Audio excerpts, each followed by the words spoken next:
एक बड़ी खबर यह है कि अरविंद केजरीवाल को रोकेंगे आपको, लेकिन इस वक्त की बड़ी अपडेट आपको बता दें, अरविंद केजरीवाल को जमानत मिल रही है। 15,000 के निजी मुचलके पर जमानत दे दी गई है। ईडी के समन्स न मानने के मामले पर ये जमानत दी गई है। समझिए, दो पूरे मामले हैं। एक ईडी के सामने समन न होने, ईडी के सामने प्रस्तुत न होने का मामला है, वहीं शराब आबकारी घोटाला मामला है। तो ये जो जमानत मिली है वो ईडी के सामने पेश न होने के मामले में जमानत मिली है 15,000 के निजी मुचलके पर, जो कि मानव भी इस वक्त की बड़ी अपडेट हमें बता रहे थे। 15,000 के निजी मुचलके पर कम से कम एक मामले में अब अरविंद केजरीवाल को बेल मिल गई है। ये इस वक्त की सबसे बड़ी अपडेट, अरविंद केजरीवाल को जमानत मिल गई है। 15,000 के निजी मुचलके पर जमानत दे दी गई है। ईडी के समन्स न मानने के मामले में ये जमानत दी गई है। अरविंद केजरीवाल को ईडी की ओर से 8 बार समन्स भेजा गया, लेकिन कोई ना कोई बहाना देकर, कोई ना कोई वजह बताकर अरविंद केजरीवाल ईडी के सामने प्रस्तुत नहीं हुए थे। और इसी पूरे मामले में अब 15,000 के निजी मुचलके पर अरविंद केजरीवाल को अब जमानत मिल गई है, बेल मिल गई है। सीधा हमारे सहयोगी आनंद का भी रुख कर लेंगे। आनंद, कम से कम ये जो 2 केस थे उसमें एक केस में तो थोड़ी सी राहत मिलती हुई दिखाई दे रही है। बेल मिल गई है अरविंद केजरीवाल को।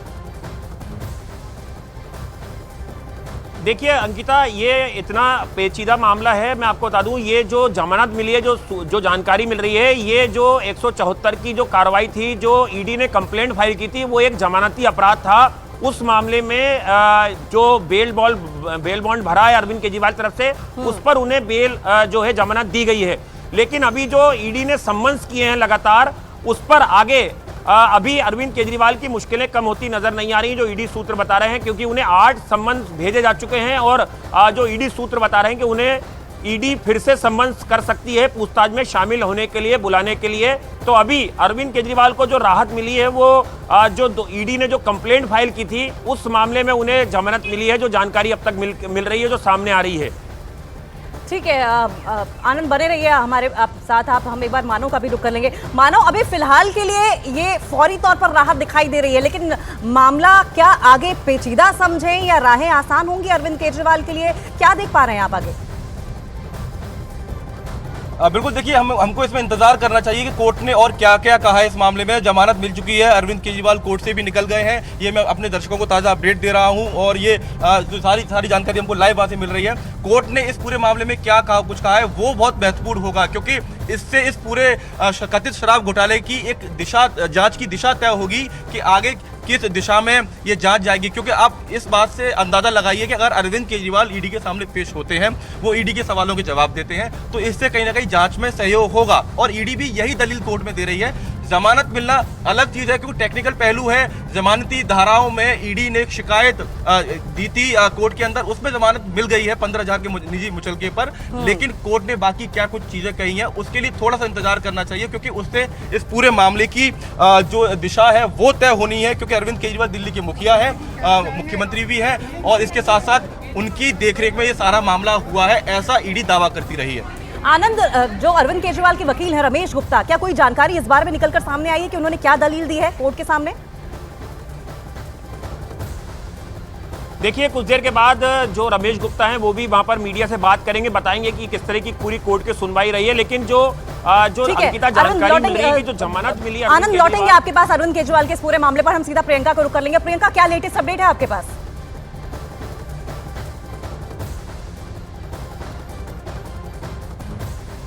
प्रियंका, क्या आप तक आवाज पहुंच पा रही है?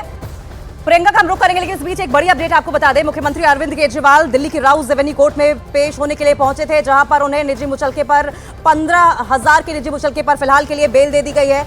और ईडी की याचिका से जुड़ा हुआ ये पूरा मामला था, जिस पर कोर्ट में पेश होने के लिए उन्हें 7 मार्च को समन जारी किया गया था। एक बार फिर से हम सीधा रुख करेंगे हमारे सहयोगी आनंद का भी। आनंद, रमेश गुप्ता, अरविंद केजरीवाल के वकील की ओर से कोई जानकारी, कोर्ट में किस तरह की दलील दी गई?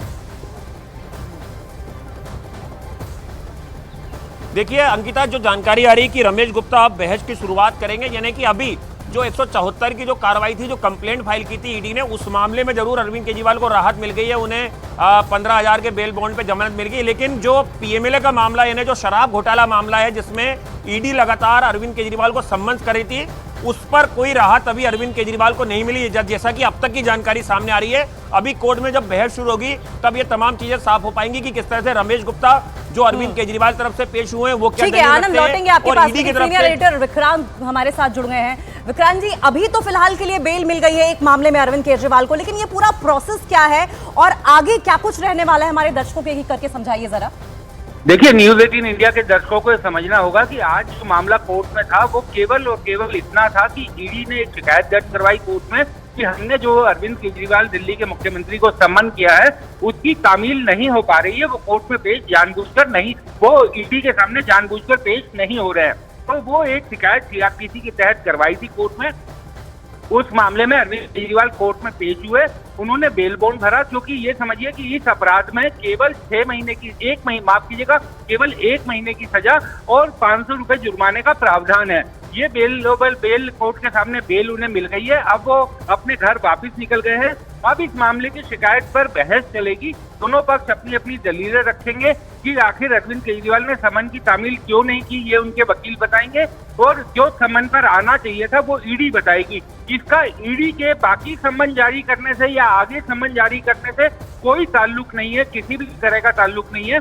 ईडी अभी भी अरविंद केजरीवाल को सम्मन कर सकती है, दोबारा से उन्हें बुला सकती है, लेकिन इस कोर्ट के सामने ये सवाल नहीं है कि अरविंद केजरीवाल को कोर्ट ईडी के सामने पेश करवाया जाए।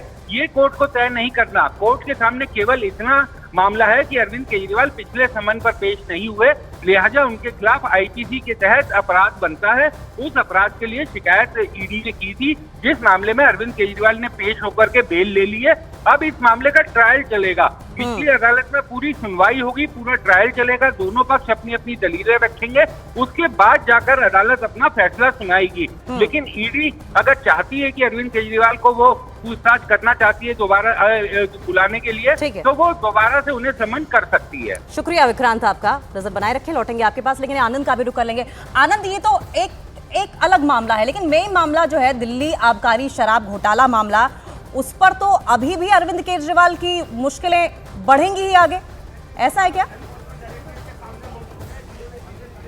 देखिए अंकिता, बिल्कुल जिस तरह से विक्रांत जी ने भी बताया, वो कानूनी यही पहलू है कि जो 174 की कार्रवाई के लिए ईडी कोर्ट पहुंची थी, कंप्लेंट फाइल की थी, वो एक जमानती अपराध था, इसलिए अरविंद केजरीवाल को जमानत मिल गई और वो निकल गए। लेकिन ये थे अभी पीएमएलए का जो पीएमएलए के तहत जो सम्मन्स किए गए अरविंद केजरीवाल को 8 बार, अभी उस पर अब यहाँ पर बहस होगी, उस पर ईडी अपनी दलील रख सकती है, कोर्ट को ये बता सकती है कि अरविंद केजरीवाल को 8 बार सम्मन्स किए जा चुके हैं और वो बार बार सम्मन्स में पेश नहीं हो रहे हैं। और अभी ईडी के पास ये भी विकल्प है कि वो उन्हें 9वां सम्मन या 10वां सम्मन भी पूछताछ के लिए भेज सकती है और देखेगी कि क्या अरविंद केजरीवाल पूछताछ में शामिल हो रहे हैं या नहीं हो रहे हैं। अगर इन 2 सम्मन्स पे भी अरविंद केजरीवाल पेश नहीं होते हैं तो एक तीसरी कंप्लेंट फाइल भी जो है वो ईडी जो है वो क्राउज एवेन्यू कोर्ट में कर सकती है। जैसा कि हमने देखा हेमंत सोरेन के मामले में, हेमंत सोरेन की गिरफ्तारी के बाद भी एक कंप्लेंट फाइल जो है वो ईडी ने कोर्ट में फाइल करी थी कि हेमंत सोरेन मुख्यमंत्री थे और वो ईडी की पूछताछ में लगातार 7-8 सम्मन के बावजूद भी पेश नहीं हो रहे थे। तो ये कानूनी विकल्प है, ईडी के पास भी है और अरविंद केजरीवाल के वकीलों के पास भी है। जिस तरह से जमानती अपराध है तो जमानत आज उन्हें मिल गई है, लेकिन अभी जो ईडी के सम्मन से उनसे अरविंद केजरीवाल को राहत नहीं मिली है और अभी ईडी के पास विकल्प खुले हुए हैं। वो कोर्ट भी जा सकती है, वो फिर से अरविंद केजरीवाल को सम्मन भी कर सकती है। जी आनंद, ये तो हमने ईडी के पास कौन सा विकल्प है इनकी बात कर, लेकिन मानव जरा हमें अब ये समझाइए कि अब आम आदमी पार्टी और खासकर अगर अरविंद केजरीवाल की बात करें तो उनके पास क्या कुछ विकल्प दिखाई दे रहे हैं, किस तरीके से आगे बढ़ेगी अब आम आदमी पार्टी? देखिए, आम आदमी पार्टी इस मामले में पार्टी ही नहीं है और दिल्ली सरकार के जो मनीष सिसोदिया, क्योंकि उस एक्साइज पॉलिसी उनके अधीन थी, उनके देखरेख में सारी बनी थी। हालांकि ये चर्चा जरूर चली थी कि क्या मामले में आम आदमी पार्टी को पार्टी बनाया जाए या नहीं बनाया जाए। और हम अभी आपको बता दें कि कोर्ट में क्या हुआ, हम आपको ये भी बता देते हैं।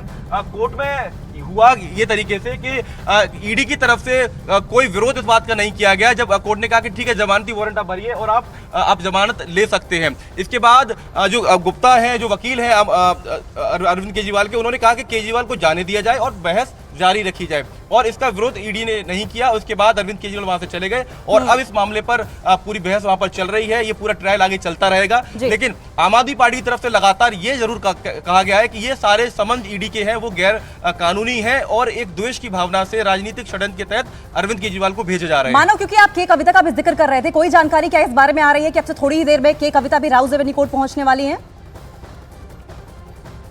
बिल्कुल, देखिए पीएमएलए का जो मामला है वो इसी कोर्ट में चल रहा है। थोड़ी देर के बाद की कविता को भी पेश किया यहाँ पर जाएगा। हैदराबाद में कल उनकी गिरफ्तारी हुई थी, देर रात उनको ईडी हेडक्वार्टर लाया गया है। आज सुबह उनका मेडिकल कराया गया है, टीम बाकायदा मेडिकल के लिए पहुंची थी। कल कार्रवाई के दौरान 5 घंटे उनके घर पर छानबीन चली है, उसमें 5 उनके मोबाइल फोन जब्त हुए हैं और 2 समन्स पर के कविता ने कोई जवाब नहीं दिया था। इसके चलते के कविता को गिरफ्तार किया गया है और बाकायदा पंचनामा में यह भी लिखा गया है कि उनकी गिरफ्तारी के समय बीआरएस के तमाम नेता कार्यकर्ताओं ने सरकारी काम में, एजेंसी के काम में बाधा पहुंचाई है। तो इन तमाम ये दूसरा पहलू है, मामला एक ही है आबकारी नीति का, और इसमें थोड़ी देर के बाद के कविता की पेशी भी इसी राउज एवेन्यू कोर्ट में होनी है।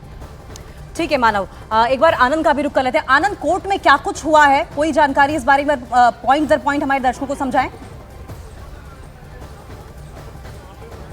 देखिए, अरविंद केजरीवाल आज कोर्ट पहुंचे, उनके जो वकील है रमेश गुप्ता वो कोर्ट पहुंचे थे, जो ईडी की तरफ से जो एडिशनल सॉलिसिटर जनरल थे वो कोर्ट पहुंचे थे, और उसके बाद वहां पर चूंकि मैंने आपको पहले ही बताया कि ये एक जमानती अपराध था, इसलिए अरविंद केजरीवाल को बेल बॉन्ड भर के उन्होंने जमानत ले ली और वो वापस निकल गए।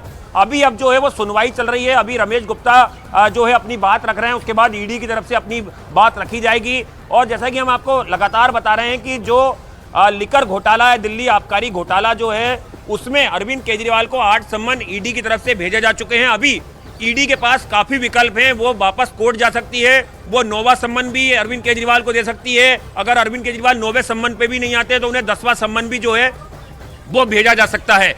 तो देखना होगा कि क्या अब ईडी की तरफ से किस तरह की आगे रणनीति होगी, क्या वो 9वां सम्मन अब अरविंद केजरीवाल को करेगी, या आज कोर्ट में किस तरह की दलील वो रखेगी। ईडी की तरफ से जो एडिशनल सॉलिसिटर जनरल हैं, वो जनरल है, वो क्या क्या बातें रखते हैं, और रमेश गुप्ता जो है वो अरविंद केजरीवाल की तरफ से क्या दलीलें रखेंगे। इनके बाद ही आगे जो है कुछ रुख जो है वो तय होगा कि अरविंद केजरीवाल को लेकर ईडी आगे क्या करना चाहती है, या किस तरह की वो कानूनी विकल्प का जो है वो अपना जो है वो कानूनी विकल्प का इस्तेमाल करेगी।